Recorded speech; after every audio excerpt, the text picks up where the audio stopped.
தெருநாய்க்கள் வந்து வேணும் வேணான்னு ரெண்டு தரப்பு வந்து அடிச்சிட்டு இருக்காங்க. அதுல வந்து நீங்க உங்க ஒப்பீனியன் என்னன்னு சொல்லலாம் மக்களுக்கு. இல்லை வேணும் வேணாம்னு சொல்றது அதை கண்ட்ரோல் பண்ணுறதுக்கு என்ன வழின்னு அதை ஃபஸ்ட்டு பார்க்கணும். ஏன்னா ஸ்கூல் பசங்க நிறைய பேர் இருக்காங்க, போகிறாங்க வராங்க, அவங்க நிறைய டிஸ்டர்பன்ஸாக இருக்கு இல்லையா? அது பசங்களோட சேஃப்டியை பார்க்கணும் மெயினாக நம்ம. அதுதான் அதான் சார், இப்போ ரேபிஸ் நிறைய பரவிட்டு இருக்கு. இப்போ தெரியாம கூட இப்போ அதே மாதிரி வந்து சாப்பாடு போடுறாங்களா சார் தெருநாய்களுக்கு? இப்போ கவர்மெண்ட் என்ன சொல்லுதுன்னா, சாப்பாடு தெருநாய்க்கு நீங்கள் போடுறீங்களா, நீங்களே எடுத்துட்டு போய் வளர்க்கலாம், ஒன்றும் பிரச்சனை கிடையாது. ஆனால் அவங்க என்ன பண்ணுறாங்கன்னா, சாப்பாடை மட்டும் போட்டுடுறாங்க. அது வளர்ந்து நம்ம அடுத்தவங்கள தான் போய் தாக்குது. ஆனால் அதை தாக்கணுன்னே எந்தில்லன்னுறாங்க உடனே அப்படின்றாங்க. அதை பற்றி நீங்கள் என்ன நினைக்கிறீங்க? இல்லை, அது வந்து ஒரு பொறுப்பு இல்லாத பேச்சு தானே. அது நம்ம பார்த்துக்கணும், கடைசியில் நம்ம பார்த்துக்கணும், இல்லைன்னா விட்டுடணும் அது. அதுதான் அதாவது வந்து வளர்க்குறாங்க, சாப்பாடு போடுறாங்கன்னா அவங்க எடுத்துட்டு போய் வளர்த்துக்கலாம். ஃபுல் ரெஸ்பான்ஸ் அவங்க தான் எடுக்கணும். Okay okay sir. இப்போ இதை வந்து கட்டுப்படுத்த வேற ஏதாச்சும் வழி இருக்கான்ற மாதிரி இருக்கா சார்? உங்களுக்கு ஏதாவது தெரியுமா? இல்லை, அது கார்பரேஷன் தான் டிசைட் பண்ணணும்.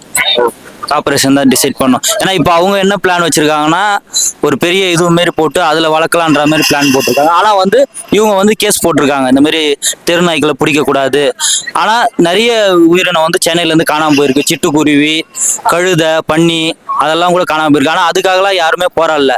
இந்த நாய்க்கு மட்டும் எல்லாரும் இவ்வளோ போராடுறதுக்கு என்ன சார் காரணம்? அதனால பெரிய பாதிப்பு யாருக்கும் இல்லையே. டாக்னால வர பாதிப்பு மாதிரி அதனால யாருக்கும் அந்த அளவுக்கு பாதிப்பு இல்லை. ஆனா நிறைய பேர் பாதிக்கப்படுறாங்க.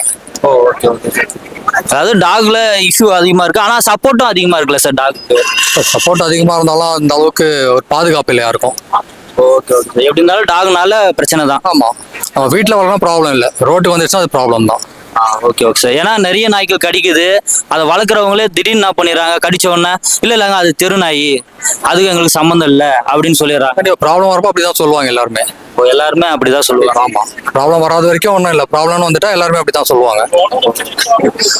இப்போ வந்து உங்களோட கருத்து வந்து தெருநாய்க்களை வந்து கட்டுப்படுத்தணும். கண்டிப்பா கட்டுப்படுத்த ரொம்ப நல்லது. சார், இப்போ உங்களோட அனுபவம் சொல்லுங்க சார். தெருநாய்க்களால உங்களுக்கு என்ன மாதிரி பாதிப்புலாம் ஏற்பட்டிருக்கு?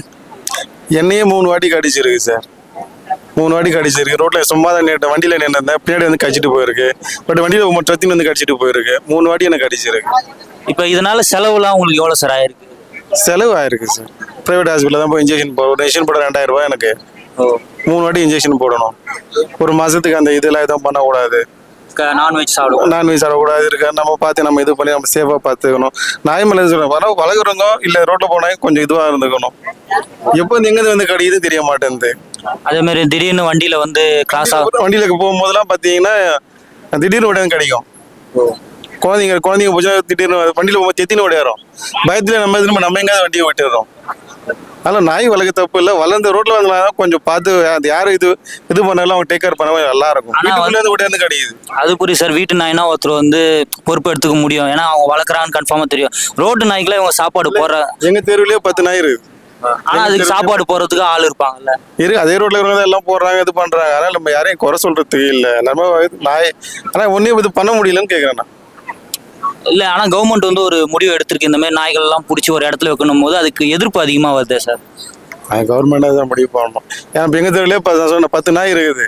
வண்டியில போனா தேத்தின விட இது அதே ரோட்ல போறோம் வரான், அதே தான் பண்ணிட்டு இருக்கோம். இப்போ என்ன சொல்றாங்கன்னா, பணக்காரங்க தான் இதுக்கு நிறைய சப்போர்ட் பண்றாங்க. ஏன்னா அவங்க வந்து சுத்தி செவரை கட்டி வச்சுக்கிட்டு அவங்களுக்கு உள்ள தெருநாய் பிரச்சனை இல்லை, கார்ல போறாங்க கார்ல வராங்க, அவங்க தான் நிறைய இந்த தெருநாய்களுக்கு சப்போர்ட் பண்றாங்க.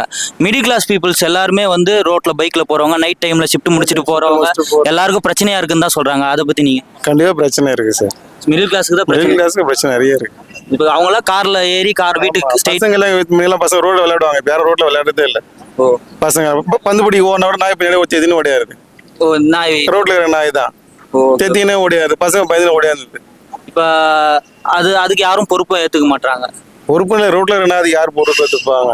அதனால ரோட்ல அது அப்படியே பாத்தீங்கன்னா அது பாரு குட்டி போட்டு ஃபர்ஸ்ட் 2 நாயா இருந்தது, அப்புறம் 4 ஆச்சு, அப்புறம் நிறைய நாய் வர ஆரம்பிச்சு. இப்போ 10 நாய் எங்க ரோட்லயே இருக்கு. 10 நாய் ரோட்லயே இருக்கு. ஆனா இப்போ கார்பரேஷன் என்ன சார் நடவடிக்கை எடுக்கிறாங்க? எடுக்கல, இனிமேல் எடுத்தா நல்லா இருக்கும்.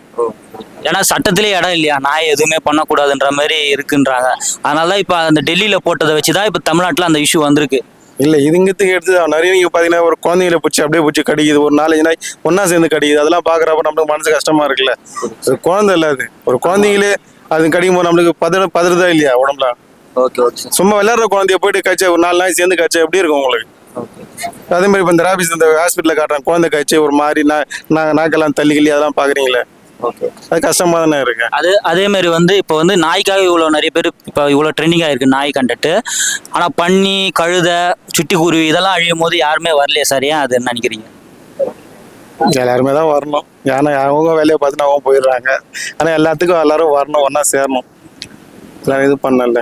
இல்லை சார், நாய்க்கு வர சப்போர்ட் ஏன் இதுவும் உயிரினம் தானே, ஆனால் அவங்க அதுக்கெல்லாம் சப்போர்ட் பண்ணாமல் நாய்க்கு மட்டும் இவ்வளோ ஆஷா வராங்களே, ஏன் அந்த சப்போர்ட்டர்ஸ் தெரியல.